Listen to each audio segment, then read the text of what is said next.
Hello everyone, welcome back to my channel. তো শুরু করছি একটি ভিডিও। আজকের ভিডিওতে কথা বলবো মামনকে নিয়ে। তো আনহ্যাপি উইথ মামনকে নিয়ে কথা বলবো। তো মামনের তো কালকে একটা ভিডিও আশা করি আপনারা সবাই দেখেছেন। তো সেই ভিডিওটা বিষয়ে কিছু বলার আছে। তো সেই ভিডিওটাতে ও একটা মেলায় গেছিলো, ঠিক আছে। তো সেই নিয়েই হয়েছে অনেক কাণ্ড। এছাড়াও আরও অনেক কিছু আছে যেগুলো তো অবশ্যই বলার আছে। তো ভিডিও শুরুতে এখনও সুন্দরভাবে বেশ ঘরের কাজকর্ম দেখাচ্ছে এবং সব কিছু দেখিয়ে ভিডিওটা স্টার্ট করেছে, এবং অবশ্যই থাকছে মিউজিক সুন্দর, যেটা যেটা ভালো সেটা তো বলতেই হবে। শুরুতে খুব সুন্দর মিউজিক থাকে এবং তারপরে ওর ব্লগটা স্টার্ট হয়েছে। তো ব্লগের শুরুতেও বললো ওরা বোধহয় কোথায় বেড়াতে যাবে, তো সেটাই বললো। এবার বললো জানেন আমি যখন বেড়াতে যাই তখন আলাদা করে চাদর নিয়ে যাই না, নিজের চাদর, মানে হয় না অনেকের অভ্যেস থাকে, তো সেটা বললো। তো তারপরে তো রোজকার সমস্ত কিছু হলো। এবারে সে তার মেয়েকে নিয়ে গেছে একটা মেলাতে।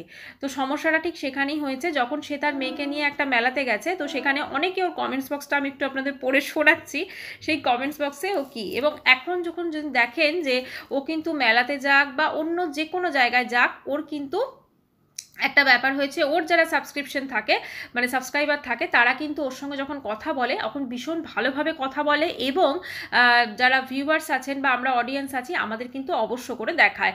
তো সেইভাবে কিন্তু জিনিসটা চলছে।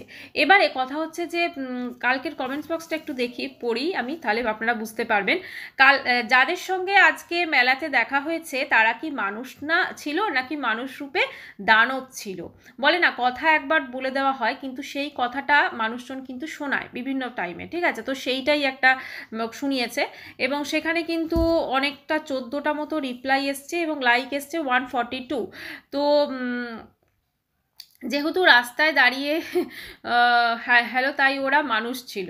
আর যদি বাড়িতে আসতো তাহলে হয়ে যেত দানব, ঠিক আছে। মানে বলা যাচ্ছে যে যদি এটা রাস্তায় দাঁড়িয়ে যেহেতু কথা বলেছে তাহলে মানুষ ছিল, যেমন আগের দিনও বলেছে রাস্তা দাঁড়িয়ে যারা কথা বলেছে তারা মানুষ মানুষ, মানে ওর যেটা বলেছে আর কি, রাস্তা দাঁড়িয়ে আপনি আমাদের সঙ্গে কথা বলবেন কোনো ব্যাপার না, কিন্তু আমার বাড়িতে আসবেন, আমার বাড়িতে এলেই সেই মানুষটা কিন্তু দানব হয়ে যেতে পারে। তারপরে হচ্ছে মামুন সেই চালাক, এখন কারোর সাথে দেখা হলে মিষ্টি মিষ্টি কথা বলবে, কিন্তু ও জানে যে ওর সম্মান কোথায় গিয়ে ঠেকেছে, এটা তো বুঝতেই পাচ্ছেন। আচ্ছা, এখন প্রায় সব ব্লগেরই সাবস্ক্রাইবারদের সাথে মিট হয়, আর কত হাসি, কোনোদিন কোনো সাবস্ক্রাইবার, হ্যাঁ এটা কিন্তু আমিও দেখলাম যে ও কিন্তু আগে যখন ওর ব্লগ ভিডিও দেখাতো, ও কিন্তু এত যে সাবস্ক্রাইবারদের সঙ্গে মিট হয়েছে, কালকে তো শুধু ওইখানে মেলাতে যে শুধু হলো তা না, ও তারপরে যেখানে ফিশ ফ্রাই খেতে গেল সেই রেস্টুরেন্টেও কিন্তু কারোর সাথে দেখা হয়েছিল, এবং সেখানে এখন যাদের যাদের সঙ্গে দেখা হচ্ছে মোটামুটি সবাইকেই কিন্তু ও ব্লগে নিচ্ছে, মানে সবাই ওর ব্লগে কিন্তু দেখতে, মানে ও যখন আমাদেরকে কথাটা বলেছিল তখন বলেছিল যে আমার প্রচুর লোকের সঙ্গে দেখা হয়, কিন্তু কেউ কখনো আমাকে এটা বলে না যে তুমি আমার ব্লগে এসো বা আমাকে তোমার ব্লগে দেখাও। কিন্তু এখন কিন্তু মামন নিজে থেকেই প্রত্যেককে কিন্তু ব্লগে দেখাচ্ছে। দেখুন একটা এফেক্ট তো অবশ্যই হয়েছে, এটা তো মানে বলার বিষয় নয়, একটা এফেক্ট তো হয়েছে। এখন প্রায় সব ব্লগে সাবস্ক্রাইবারদের একই বললাম, অনেকে হাসির ইমোজি। তারপরে বলছে আচ্ছা, আরেকটা জিনিস একজন বলেছেন, ভুল বললেন, দানবরাই দানবের সাথে কথা বলে, এরা আপনার মতো মানুষরা।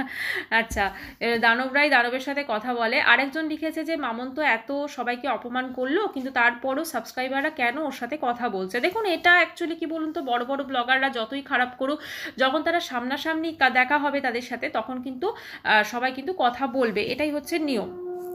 আচ্ছা, তারপরে এরকম এই কমেন্টসটা তো গেল, এরকম প্রচুর প্রচুর আরও কমেন্টস আছে। তখন বলছে, অনেকে লিখেছে ইংলিশে ব্লগ দাও, যেমন ওই যে বলেছিল না ওই একটা শর্টস ভিডিও দিয়ে যে আমি বেশ কিছু কথা বলেছিল, আমি কিন্তু এই কথাগুলো ইংরেজিতেও বলতে পারতাম কিন্তু বললাম না।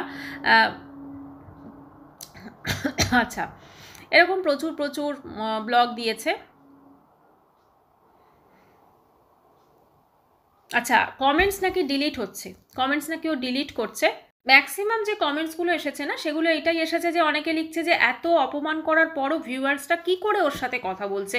দেখুন একটা না ভিউয়ার্সদের মধ্যে বা সাবস্ক্রাইবারদের মধ্যে এই জিনিসটা আছে, যখন ধরুন যার ব্লগ দেখবে, ঠিক আছে, তার ব্লগ দেখে, এখন যারা ধরুন ওর সাথে কথা বলছে, ও যে এত অপমান করেছে তারপরও কী করে ওর সাথে কথা বলছে, তার কারণ ভেতরে ভেতরে হয়তো হ্যাঁ জিনিসগুলো নিয়ে আলোচনা করবে, কিন্তু যেহেতু ওর সাথে কথা বলছে বা সামনে দেখেছে, সে কি আর সে সুযোগটা হাতছাড়া করবে, সেরকমই ব্যাপার।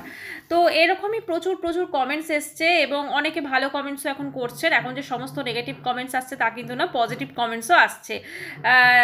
আচ্ছা, তারপরে জাস্ট ক্যাপশনগুলো দেখুন। আসলে না এই ক্যাপশনগুলো দিয়েও কিন্তু ও মানে বেশ একটা বলা যেতে পারে মানুষকে ঠুকে ঠুকে বলছে।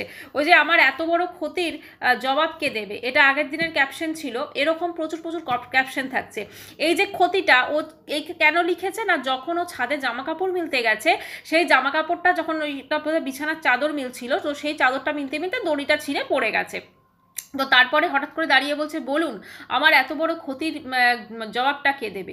ঠিক আছে, তো এইরকম ধরনেরও কিন্তু ঠুকে ঠুকে টাইটেল দিচ্ছে, যেটা মানুষজন দেখে মানে একটা ভাববেন যে বা ইমাজিন করবেন যে এরকম একটা ব্যাপার হয়েছে, এবং তারপরে মানুষজন দৌড়ে দৌড়ে চলে যাবে ওর ব্লগ দেখতে। এটা ও চাইছে, এটা ভিউজের জন্য করছে অবশ্যই। এই যে কন্ট্রোভার্সিটা মানুষকে ছুড়ে দিচ্ছে, এটা ওয়ান অ্যান্ড অনলি ভিউজের জন্য, আর কিছু নয়।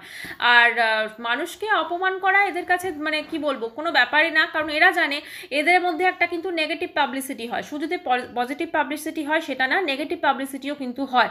পজিটিভ নেগেটিভ দুটো মিলে যে পাবলিসিটি হয়, সেটা থেকে কিন্তু আজকে এরা অনেকটা জায়গায় পৌঁছতে পেরেছে। ঠিক আছে, তো সেটাও ভালো করেই জানে। এতদিন ওর পজিটিভ পাবলিসিটি পেয়েছে, সেরকমভাবে ওকে নিয়ে আলোচনা হয়নি। ওর যেটা আমাদের ভাল লাগতো, আমরা দেখতাম ওর ব্লগ, একটা বিশেষ একটা অংশ কিন্তু ওর ব্লগ দেখতো।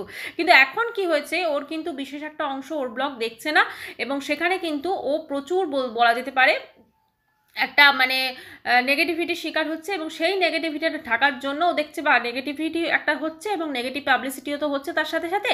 তো সেই জন্য ও কিন্তু এখন পুরো মানে ওর নেগেটিভ পাবলিসিটিটাকে বলা যেতে পারে ইউজ করে নিচ্ছে, এবং ইউজ করে কিন্তু ওর ব্লগের ভিউজটা বাড়ানোর চেষ্টা করছে। যদিও সেরকম কিন্তু ভিউজ আসছে না। আমি যদি ওর কদিনের যদি ব্লগ দেখি, তাহলে সেখানে আমি যদি দেখি ওর কতটা ভিউজ এসছে, সেখানে আমরা দেখতে পাবো আপনার মোটামুটি 25 এরকমই আসছে। আচ্ছা, আগের দিনে মানে কালকের ব্লগটা এসেছে 22K, তার আগের দিনে ব্লগে এসেছে 26K, তার আগের দিনে হচ্ছে 30K, এবং প্রতিটা টাইটেল যেটা রয়েছে সেই টাইটেলগুলো কিন্তু সত্যি কথা মানুষকে ঠুকে ঠুকে মেয়ে করেছে। যেমন শুরু হয়েছিল তো সেই দিন থেকে, তো সেখানে যত পেরেছি মুখের ওপর বলেছি, তারপরে ছিল হচ্ছে আপনার সব খেলা একসাথে শুরু। ঠিক আছে, মানে এগুলো টাইটেলগুলো দেখলে মানুষ ভাববে চলো এই যে কারণ জিনিসটা হলো সেইটা নিয়ে হয়তো কথা বলবে, কিন্তু আপাতত সেইটা নিয়ে কথা বলছে না, সেটা রোজকার কাজের মধ্যেই কিছু একটা জিনিস হচ্ছে এবং সেটাকে নিয়েই কিন্তু এই টাইটেলগুলো দেওয়া হচ্ছে।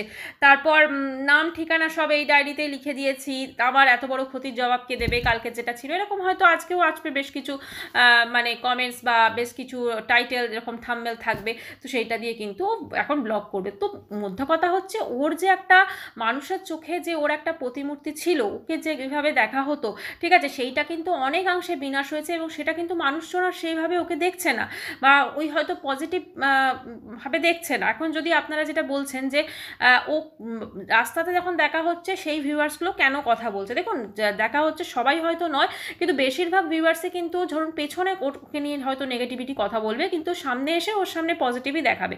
ঠিক আছে, মানে একটা দেখানো ভাব থাকবে এবং সেটা দেখে কিন্তু কথা বলবে। আর ও কিন্তু এখন চাইবে বেশি বেশি করে দর্শকদের বা ভিউয়ার্সদের যদি ওর সঙ্গে দেখা হয়ে থাকে সেগুলোকে ক্যামেরা বন্দি করতে, কারণ ওর যে ভাবমূর্তি সেটাতে কিছুটা হলেও ক্ষতি হয়েছে। তো সেই ভাবমূর্তিটাকে পরিশোধন করার জন্য ও কিন্তু এই চেষ্টাটা এখন চালিয়ে যাবে, আর কিছুই না।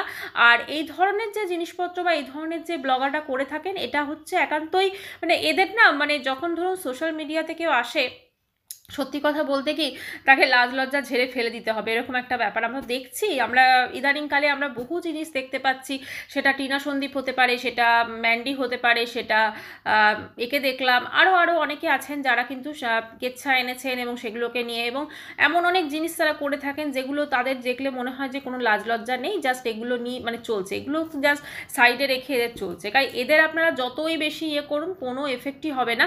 এদের কাছে এমন একটা এরা ভাব দেখাবে যে আমাদের কোনো কিছুই হয়নি, মানে না ভাঙবে তবু মচকাবে না, আমাদের কোনো কিছুই হয়নি, আমাদের কোনো কিছু এফেক্ট হয় না। ভেতরে ভেতরে ডেফিনেটলি সেটা নিয়ে ভাবছে বলেই কিন্তু রাস্তাঘাটে যত মানুষজনের সঙ্গে দেখা হচ্ছে সবার সঙ্গে কিন্তু কথা বলছে, এবং সেগুলোকে কিন্তু ক্যামেরা বন্দি করছে।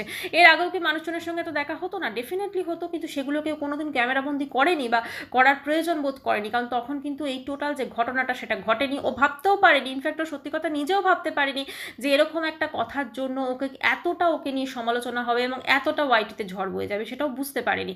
যে এখন যখন বুঝতে পেরেছে তখন তো কি বলবো, নিজের ভাবমূর্তিটাকে কিছুটা হলেও পরিশোধন করার চেষ্টা করছে। তো জানি না ও কতটা পরিশোধন করতে পারবে বা মানুষজন কতটা ওর এই জিনিসগুলোকে ভুলতে পারবে, কারণ ম্যাক্সিমাম লোক কিন্তু বা ভিউয়ার্সরা এবং যারা আমরা সবাই আছি ওর এই কথাটাতে কিন্তু যথেষ্ট আমরা মানে দুঃখ পেয়েছি, এবং সেই দুঃখটা কিন্তু একদিনে ভুলবে না, এটা ধীরে ধীরে হয়তো সময়ের সাথে সাথে হয়তো মানুষজন ভুলে যাবেন। তো যাই হোক বন্ধুরা, আমাদের উদ্দেশ্য এমন নয় যে কাউকে নিয়ে আমরা মানে কি বলবো একদম তার মানে তাকে শেষ করে দেওয়া বা তাকে নিয়ে মানে বিনা কারণে কাটাছেড়া করা, একদমই না। যেটা দেখবো সেটা নিয়ে অবশ্যই কথা বলবো, এবং যদি কিছু ঘটে থাকে তো সেটা নিয়ে তো অবশ্যই বলতে হবে। যাই হোক বন্ধুরা, ভিডিওটি এখানেই শেষ করছি। চ্যানেলটি ভালো লাগলে অবশ্যই করে সাবস্ক্রাইব করার অনুরোধ রইল। বাই, সবাই খুব ভালো থাকবে।